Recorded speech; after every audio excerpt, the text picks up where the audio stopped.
오늘 우리에게 주신 하나님의 말씀은 신명기 4장 15절에서 24절의 말씀입니다. 구약성경 267페이지 신명기 4장 15절에서 24절의 말씀을 저와 여러분 한 절씩 교독하고 마지막 24절의 말씀은 함께 읽겠습니다. 15절입니다. 여호와께서 호렙산 불길 중에서 너희에게 말씀하시던 날에 너희가 어떤 형상도 보지 못하였은즉 너희는 깊이 삼가라.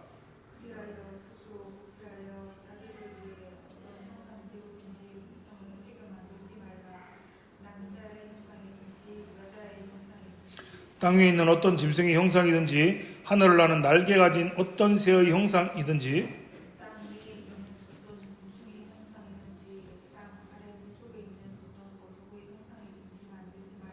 또 그리하여 내가 하늘을 향하여 눈을 들어 해와 달과 별들 하늘 위의 모든 천체 곧 너희의 하나님 여호와께서 천하 만민을 위하여 배정하신 것을 보고 미혹하여 그것에 경배하며 섬기지 말라. 여호와께서 너희를 택하시고 너희를 새 풀무불 곧 애굽에서 인도하사 자기 기업의 백성을 삼으신 것이 오늘과 같아도 여호와께서 너희로 말미암아 내게 진노하사 내게 요단을 건너지 못하며 내 하나님 여호와께서 내게 기업으로 주신 그 아름다운 땅에 들어가지 못하게 하리라고 맹세하셨은즉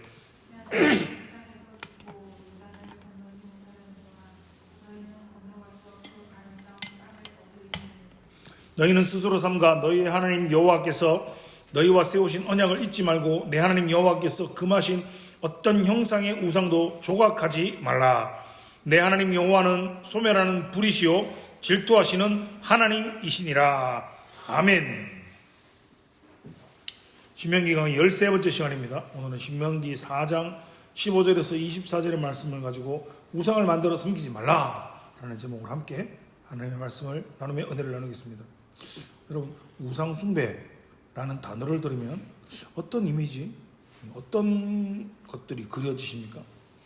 영화나 드라마에서 묘사되는 말도 안 되는 형상을 가지고 있는 그런 우상들이 생각이 나십니까? 제 이야기를 하면요. 사실 저는 어린 시절에 우상 숭배라고 하면 영화나 드라마에 나오는 그 신전 앞에 있는 거대한 그런 형상이 떠올랐습니다. 그래서 나는 저런 우상을 만들어서 숭배하면 안 되겠다라고 어린 시절에 제가 다짐을 하게 되었습니다. 그런데요, 나이가 들어가고 철이 들어가고 신앙과 믿음에 대해 더 깊은 세계에 조금씩 들어가면서 성경과 말씀에 대한 이해가 깊어지면서 우상 숭배에 대한 다른 생각, 즉 이해가 아니라 오해, 곡해가 있다라는 것을 알게 되었습니다. 오늘 우리가 읽은 본문 16절에서 19절의 말씀을 다시 보십시오. 16절입니다. 그리하여 스스로 부패하여 자기를 위해.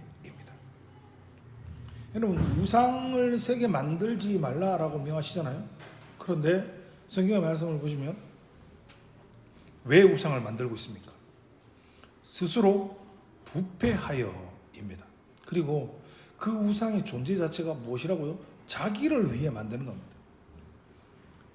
여러분, 놀랍지 않습니까? 우상을 만들어서 그 우상을 섬기기 위한 것이 우상 만드는 목적이 아니라 스스로 부패해서 자기를 위해 만드는 겁니다. 그것이 우상이에요.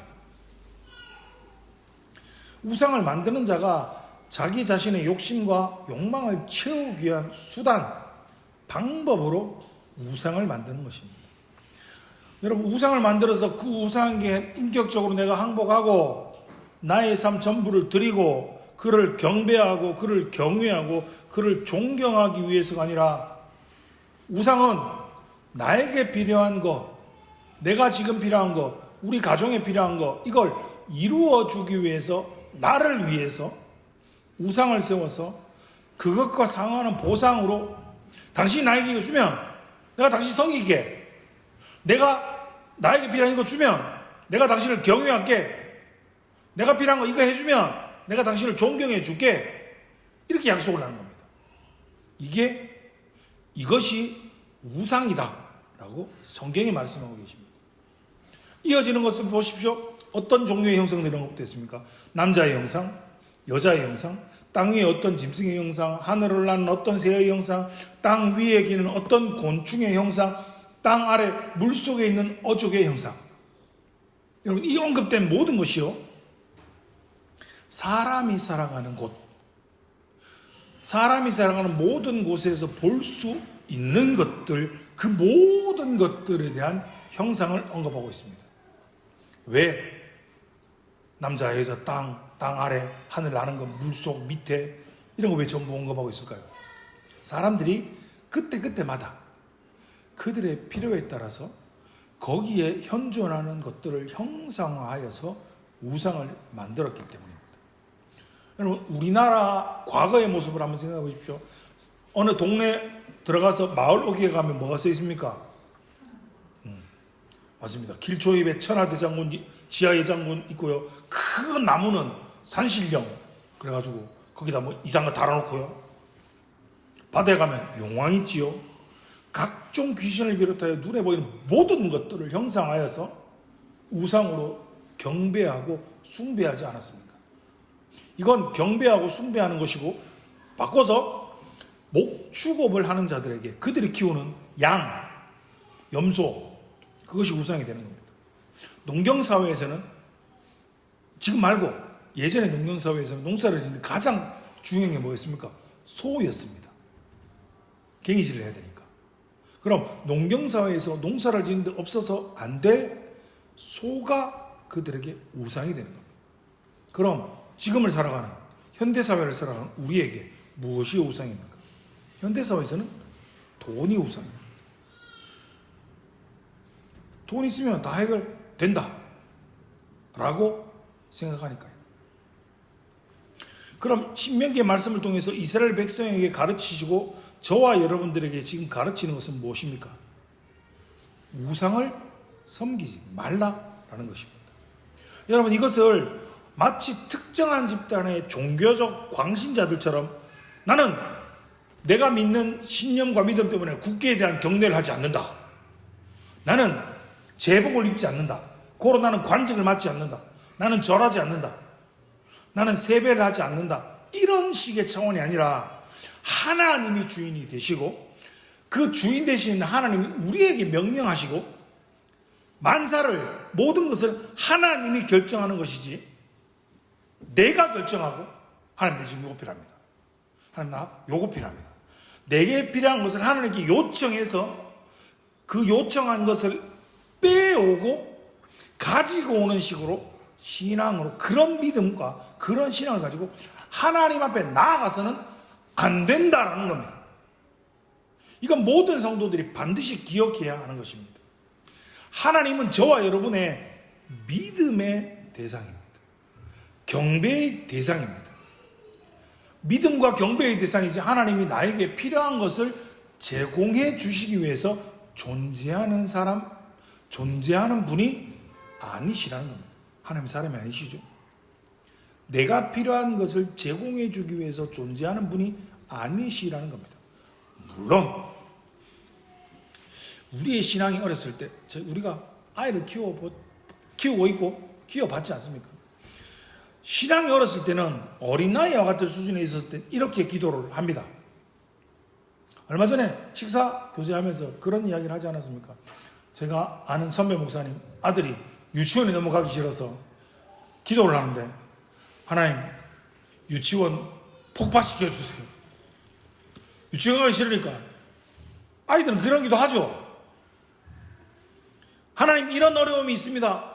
하나님, 제가 직장 문제가 해결 안 되는데 이 직장만 해결되면, 우와, 진짜 이 직장만 해결되면, 하나님 내가 이게 어려운데 이것만 하면, 하나님 내가 이것만 진짜 꼭 들어주신다면 진짜 앞으로 잘하겠습니다 라고 하나님과 딜을 시도합니다. 하나님, 우리 아이가 고3입니다. 이번에 우리 아이가 대학에만 붙여주시면, 하나님 우리 가정에 이런 문제가 있는데 이런 문제만 해결해 주시면, 하나님 우리 아들이, 우리 딸이 시집갈 때가 되고 장가갈 때가 됐는데 이 문제만 해결되면, 하나님 뭐만 나에게 해주시면, 이번만 꼭 봐주시면 하나님 뭘 하겠습니다 라고 기도를 하죠. 그런데요, 나이가 들어가고 신앙의 연륜이 깊어졌는데도 여전히 하나님 앞에 나와서 하나님 뭐 필요한데 좀 도와주십시오.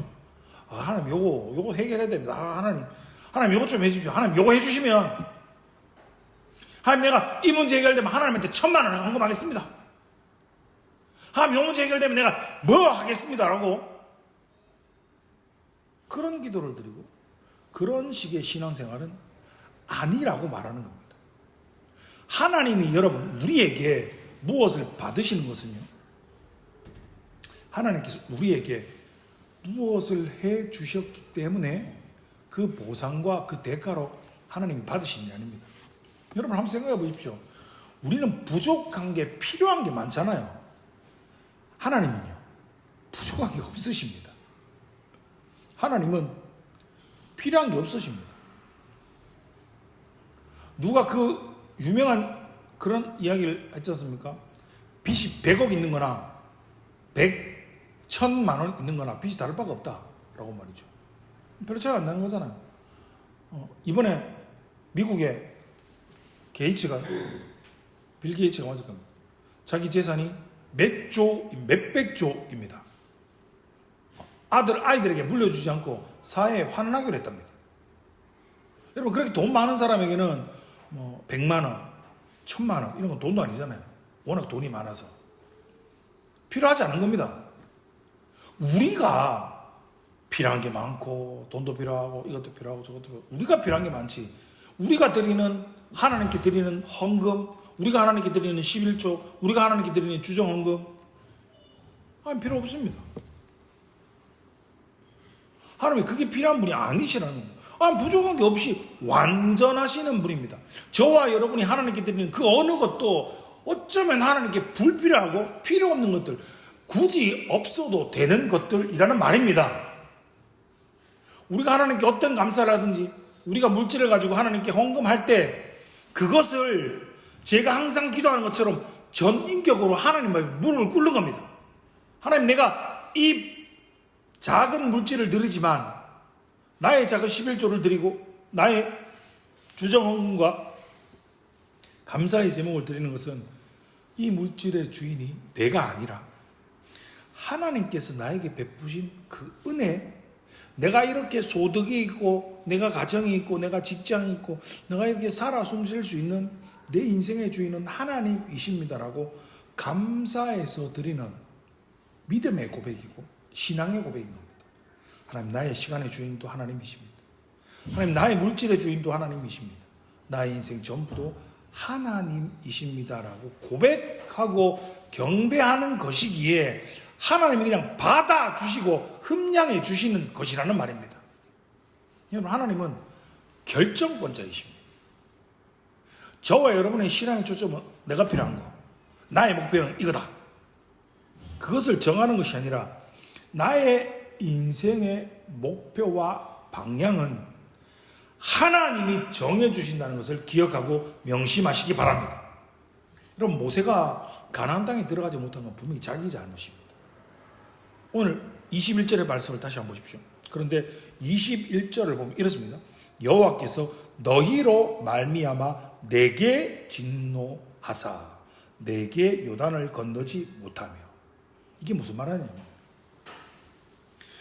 너희 때문에 너희의 죄악과 너희의 불평과 너희의 원망과 너희의 불순종 때문에 진노하셔서 그 잘못을 백성에게로 너희 때문에 내가 가나안 땅에 들어가지 못한 것이다라고 마치 핑계를 대는 것 같은 진술을 보여주고 있습니다. 그런데 여러분 모세 정도의 사람은 여러분 남의 핑계를 대지 않습니다. 여러분 진짜 지도자는요 남 탓을 하지 않습니다. 우리가 사는 사회가 워낙 뭐 같아서 정말 뭐 같은 지도자들만 봐와서 그런 겁니다. 진짜 지도자는요 밑에 사람들을 탓하지 않습니다.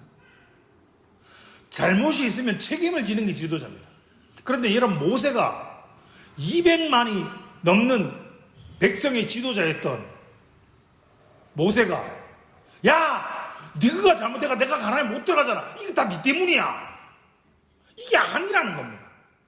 뉘앙스는 누구 때문에 하나님 짓는 네가 불순종이가 네 때문에 너희 때문에 내가 못 들어가는 거잖아 라고 말하는 것 같지만 여기 나오는 표현은 좀 더 깊은 뜻을 함축하고 있는 겁니다. 모세가 가나안에 들어가지 못한 첫 번째 이유, 근본적 이유는 모세가 잘못했기 때문입니다. 모세가 불순종했기 때문입니다. 그러나 모세가 너희 때문에 나도 못 들어갔다라고 얘기함으로써 이스라엘 백성의 잘못이 지도자의 몫도 있고 백성들의 몫도 있다. 각각의 부분에서 역할이 크다라는 것을 그들에게 상기시켜주고 있는 겁니다. 모세는 백성들의 잘못 때문에 내가 못 들어간다라고 이야기함으로써 하나님의 백성들이 어느 시대에나 가질 수 있는 하나님에 대한 불평, 그리고 함께 하나님의 일을 하고 있는 지도자들에 대하여서 자기의 책임을 다른 사람에게 전가시키는 우를 범하고 있는 그 문제를 경고하는 것으로 받아들여야 한다는 것입니다. 책임은 자기에게 있는 겁니다. 이스라엘 백성이 가나안에 못 들어간 것은 여러분 이스라엘 백성 각각의 책임입니다. 죄송합니다.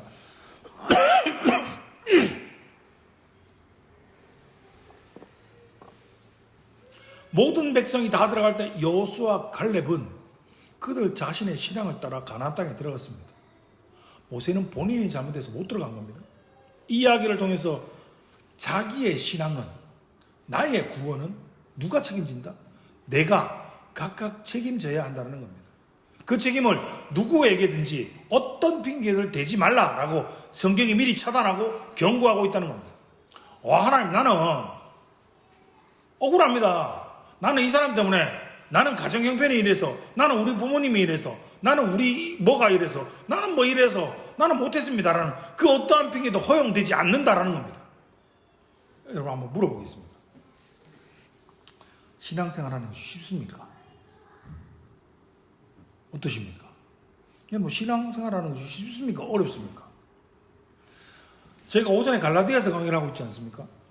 거짓 교사들, 유대주의자들, 현대판 바리새인들이 주장하는 말을 다시 한번 생각해 보십시오. 우리를 향하여 야, 너 너무 예수 쉽게 믿고 있는 거 아이가? 교회만 다니면 되잖아. 그가 되겠나? 업그레이드 좀 하자. 예수를 믿는 것만으로, 그냥 교회를 다니는 것만으로 구원을 받는다? 그건 너무 쉬운 거 아이가? 너무 거저먹는 거 아니냐라고 묻습니다. 그럼 다시 물어보겠습니다. 여러분 신앙생활이 쉽습니까? 어렵습니까? 한번 대답해 보십시오. 여러분 신앙생활은 어렵습니다. 신앙생활 자체가 그 어떠한 것보다 제일 어렵습니다. 왜 어렵냐면요, 이제 설명해 보겠습니다. 신앙생활은요, 여러분 사람이 좋아하는 것, 사람이 편하다고 생각하는 것 전부 하지 말라고 합니다. 그런데 하고 싶지 않은 것을 우리 보고 하라고 하기 때문에 그것이 어려운 신앙생활입니다. 여러분 성경이 뭐라고 얘기하는지 한번 들어보실랍니까? 오래 참아라. 뒤에 애들 본다고 고생하십니다. 애들을 향해 오래 참는 게 됩니까? 하지마, 그만해 라고 말했는데 그래서 이러면 하지 말라고 소리 지릅니다. 그런데 성경은요, 오래 참아라, 원수를 사랑해라, 양보해라, 겸손해라, 높아지려거든 섬기는 자가 되라, 친구를 위하여 목숨을 바쳐라, 자기를 부인하고 자기 십자가를 지고 나를 따라라, 원수가 줄이거든 먹이고 원수가 목말려 하거든 마시우게 하고 너를 핍박하는 자를 위해서, 너를 박해하는 자를 위해서 기도해라. 여러분 가능하십니까? 안 가능합니다. 여러분 가능한 일이 아닙니다. 이건요 사람이 할 수 있는 일이 아닙니다. 우리 안에 거하시는 성령님, 그가 우리와 함께 하심으로 내게 능력 주시는 자 안에서, 우리에게 능력 주시는 자 안에서 우리가 성경이 말하는 성도의 삶을 살아갈 수 있는 겁니다. 그래서 불쑥 솟아오르는 나의 못난 자아로 인해서, 나의 욕심과 욕망으로 인해서 여러분, 내가 본인이 누구보다도 신자답지 못한 삶을 살고 있다는 것을 본인이 제일 잘 압니다. 여러분, 그럴 때 어떻게 해야 됩니까? 나의 신앙을, 나의 인생을 다시금 돌아보게 하시는 그 은혜에 감사하여서 주님 앞에 나와야 합니다. 주님, 참 나 같은 사람이, 나 같은 자가 신앙생활 한다는 것이 정말 죽을 만큼 힘이 듭니다. 나의 믿음 없음과 나의 연약한 것을 불쌍히 여겨 주옵소서라고 우리 기도해야 됩니다. 그리고 그런 나의 삶을 고쳐야 합니다. 그런데 문제는요, 우리의 현실의 모습은 어떻습니까? 나의 부족함이 드러날수록, 나의 연약함이 드러나면 드러날수록 남의 핑계를 댑니다. 나 말고 다른 곳에서 이유와 원인을 찾습니다. 내 탓 아니라는 겁니다. 내 잘못 아니라는 겁니다. 왜 그럴까요? 여러분, 우리가 바로 패역한 아담의 후손이기 때문입니다. 다 알고 계시죠, 하나님? 선악과를 따먹은 다음에 아담과 하와가 숨잖아요. 그런데 어디 숨었고 앞에 무슨 일이 있는지 다 알고 계시지만 다시금 아담과 하와를 찾아와 물으시는 그분 앞에서, 그 하나님 앞에서조차 아담이 뭐라고 변명합니까? 난 잘못한 거 없습니다. 나는 잘못한 게 없습니다. 나를 잠재운 건 하나님 당신이지 않습니까? 내 허락도 내 동의도 없이 내 갈빗대를 떼어간 것도 하나님이시고요. 그 갈빗대를 가지고 사람을, 하와를 만드신 분도 하나님이지 않습니까? 나와 함께 하게 한 그가 나에게 찾아와서 나에게 선악과를 먹고 나에게 선악과를 권하여서 먹었잖아요. 그럼 내 잘못 아닙니다. 이 모든 잘못의 원인은 하나님 당신입니다 라고 말하는 그 패역 무도함의 끝이 바로 우리입니다. 우리가 그들의 후손들입니다. 신앙생활을 함에 있어서 문제에 관한 핑계를 댈 만한 것들을 정말 헤아릴 수 없을 만큼 우리는 수없이 많습니다. 이것 때문에 못한다, 저것 때문에 못한다, 이것 때문에 안 되고 저것 때문에 안 되고, 수많은 헤아릴 수 없을 만큼 핑계와 이유를 댑니다. 여러분, 그러나 그런 모든 핑계는 거짓말에 불과합니다.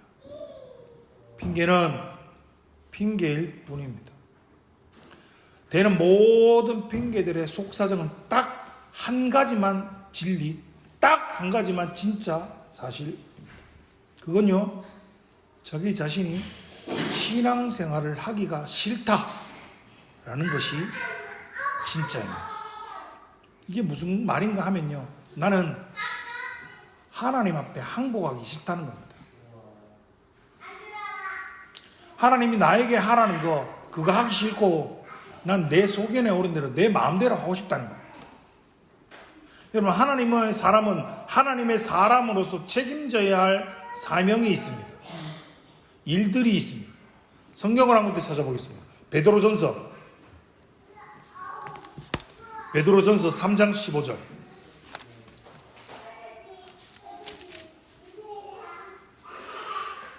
신약성경 381페이지.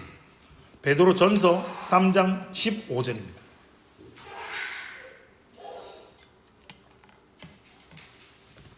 다 찾으신 줄 알고 한 목소리로 읽어보겠습니다. 시작. 너희 마음에 그리스도를 주로 삼아 거룩하게 하고 너희 속에 있는 소망에 관한 이유를 묻는 자에게는 대답할 것을 항상 준비하되 온유와 두려움으로 하고. 아멘. 여러분, 누군가가 니 왜 교회 다니는데? 니 왜 예수를 믿는데? 도대체 너희가 믿는 이유가 뭐야? 너희가 소망의 이유가 뭐야? 라고 물을 때 그 질문에 대답할 수 있도록 우리는 복음의 진리를 항상 대답할 수 있는 준비된 자들이어야 합니다. 한다는 겁니다. 그것이 우리가 마땅히 해야 할 일, 마땅히 감당해야 할 일들이라는 겁니다. 우리가 부르는 찬송가 중에 찬송가 505장인데요. 가사 중에 이런 가사가 있습니다. 온 세상 위하여 주 은혜 임하니 주 예수 이름 힘입어 이 복음 전하자. 먼 곳에 나가서 전하지 못해도 나 어느 곳에 있든지 늘 기도 힘쓰리. 저는 네 번째 줄 가사를 이렇게 바꿔야 된다고 생각합니다. 여러분 잘 아시겠지만 제가 음악적 재능은 없어서 그냥 생각나는 대로 바꾼 겁니다. 먼 곳에 나가서 전하지 못해도 나 어느 곳에 있든지 내가 사는 삶 주변에서 전도하리. 니 왜 교회 다니는데? 니 왜 예수 믿는데? 라고 묻는 질문에 잘 모르겠는데 우리 목사님한테 물어봐야 되겠는데 그거는 다음에 대답해 줄게. 아닙니다. 여러분 먼 곳에 가서 전도 못합니다. 어렵습니다. 쉽지 않습니다. 그럼 쉬운 거 하십시오. 여러분이 살아가는 삶의 자리에서 전도하십시오. 전도한 그분이 우리 교회에 와서 함께 예배드리면 제일 베스트입니다. 제일 굿입니다. 그런데 우리 교회 안 오면 어떻습니까? 꼭 우리 교회 와야 됩니까? 아닙니다. 우리 교회 못 와도 전도해야 됩니다. 그런데 전도가 쉽습니까? 어렵습니다. 세상에서 제일 쉬운 게 전도라고 말하는데 반면에 세상에서 제일 어렵고 하기 쉽지 않은 게 전도입니다. 여러분들 주변이 모두 다 이방인이고 여러분들 주변에 전부 다 나쁘고 악한 사람들 투성이라서 나는 이 환경과 이 분위기에서 신앙생활을 못해라고 핑계하면 안 된다는 겁니다. 이스라엘 백성들이 200만 명이라는 사람이 다 200만 명이 죽어가는 것을 다 봤습니다. 그들이 걸어간 곳은 무덤길이 되었습니다. 200만 명이 걸어가는 동안 그곳에서 200만이 죽었는데 여호수아와 갈렙은 그 땅에서 살아서 그 죽음의 길을 견디고 가나안에 들어갔습니다. 여러분 핑계하지 마십시오. 우상을 만들어 섬기는 건 당연히 안 되는 겁니다. 정당하게 성도의 역할, 성도로서 마땅히 걸어가야 할, 마땅히 책임져야 할, 감당해야 할 책임을 가지시기 바랍니다. 나 혼자만 잘 믿으면 된다. 우리 오늘 식상 교제하고 우리 박 집사님이 그런 얘기를 했지 않습니까? 사람들이 악한 영향, 좋지 않은 이미지를 끼칠 수밖에 없다. 그렇게 살아가지 못하니까. 그런데요, 우리가 이런 겁니다. 나 혼자 정당한 신앙, 나 혼자 올바른 믿음을 가지고 있는 것이 전부가 아닙니다. 그건 기본적인 거고요. 하나님께서 여러분에게 가정을 허락하셨잖아요. 그럼 그 가정이 함께 예배의 공동체, 믿음의 공동체가 되었습니다. 그리고 그 가정들이 모여서 교회를 이루고 있습니다. 예수 믿는 사람들끼리 함께 모여 앉아 있게 하신 이유, 그 목적, 그에 합당한 역할을 충성스럽게 헌신하고 감당하시기 바랍니다. 여러분의 거룩하고 구별된 삶, 그리고 여러분이 살아가는 삶의 그 모든 자리에서 여러분의 말, 여러분의 태도, 여러분의 그 존재 그 자체가 그 모든 것을 통하여서 여러분은 그리스도의 복음을 가르쳐주고 진리를 보여주고 그들에게 들려줄 수 있습니다. 여러분, 저와 여러분이 어느 교회에 속했느냐, 어느 교회에 출석하고 있느냐, 누구의 설교를 듣느냐, 이거 중요합니까? 중요하지 않습니까? 중요하지 않습니다. 우리 목사가 뭔 소리를 하고 있노? 이런 생각이 드실 수 있죠. 아니, 어느 교회에 속해 있고 누구의 설교를 듣는 게 중요한 거 아닌가? 뭐 그럴 수 있습니다. 여러분, 중요한 부분도 있습니다. 그러나 중요하지 않습니다. 이건 무의미한 겁니다. 그것보다 더 중요한 게 있습니다. 내가 하나님의 사람으로 사느냐, 그렇지 않느냐가 훨씬 더 중요한 문제입니다. 내가 어느 교회에 속해 있고 내가 누구의 설교를 듣는 것보다 더 중요한 게 내가 하나님의 사람으로 살고 있느냐, 그렇지 않느냐가 훨씬 더 중요한 문제예요. 여러분이 하나님의 사람으로 살지 않는다면 여러분은 지금 우상을 숨기는 겁니다. 하나님을 그저 나의 필요한 부분을 채워주는 그런 수단, 그런 도구로밖에 여기지 않는 겁니다. 하나님을 내 마음대로 내 편의에 맞게 마치 알라딘의 램프의 지니처럼 내가 원할 때 나와서 나의 욕구를, 나의 욕망을, 나의 필요를 채워주는 그런 나쁜 사람들에 불과하다는 것을 여러분 기억하시기 바랍니다. 여러분 기억하십시오. 이건 절대 쉬운 문제가 아닙니다. 그런데 그냥 넘어가서는 될 문제가 아닙니다. 반드시 해야만 하는 일입니다. 이스라엘 백성들이요, 바로 이 문제를 실패했기 때문에 10일에서 14일, 길면 15일이면 갈 수 있는 이 거리를 40년이라는 세월 동안 빙빙 돌다가 길에서 죽음을 맞이하게 된 겁니다. 사랑하는 성도 여러분, 저와 여러분의 신앙생활도 동일합니다. 저와 여러분은 하나님의 자녀가 되었습니다. 하나님의 상속자이고 하나님의 유업을 이을 자가 되었습니다. 이 말은 하나님이 베푸시는 모든 복과 함께 금과 함께 살아갈 특권과 놀라운 기적과 최종의 승리가 보장되어 있고 약속되어 있음에도 불구하고 우리는 하나님의 사람으로 자라가고 하나님의 역할을, 하나님의 일을 감당할 수 있는 자로, 성숙한 자로 훈련되고 커가는 것을 거부하고 늘 내가 하고 싶은 대로, 늘 내 욕망대로, 내 욕심대로 살다가 하나님께로 한번 왔다가 하나님이 또 야단치지 않으면 내 맘대로 살았다가 또 혼내면 왔다가 이렇게 왔다 갔다 소견에 오른 대로 왔다 갔다 하면서 살지 마십시오. 말씀대로 나의 삶을, 우리의 삶을 비추어 보고 믿음으로 하나님의 사람답게 정당하고 거룩한 결단을 하시기 바랍니다. 그리고 말씀에 순종해서 인생의 광야에서 마지막 죽음을 맞이하는 것이라 아니라 하나님의 백성답게 지켜야 할 자리를 지키고 하나님의 사람답게 감당해야 할 책임, 감당해야 할 의무를 충성스럽게 감당하며 살아가시는 복된 성도님들 되시기를 주님의 이름으로 축원합니다. 기도하겠습니다.